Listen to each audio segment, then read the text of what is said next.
আসসালামু আলাইকুম চাচা, একটু জোরে বললেন। তারপর কেমন আছেন বাবা?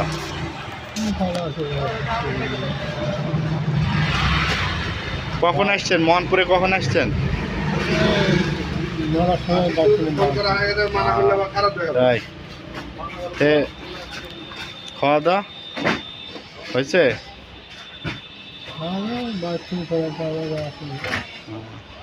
আর শরীরের অবস্থা আগের থেকে বেশি না কম? বেশি। ওষুধ এখন কত টাকার খাওয়া লাগে দিনে? তাও দিনে দিনে ওষুধ কত টাকার খাওয়া লাগে আর কি বলেন? প্রত্যেক দিন 100 টাকা? আরো বেশি লাগে। আর এত টাকা এভাবে কিভাবে জোগান? মানে আপনি কাজ টাজ করেন? আর গাড়ি আসলো তো আপনার একটা, ওই গাড়িটা বেঁচে ফেলেছেন না? হ্যাঁ ও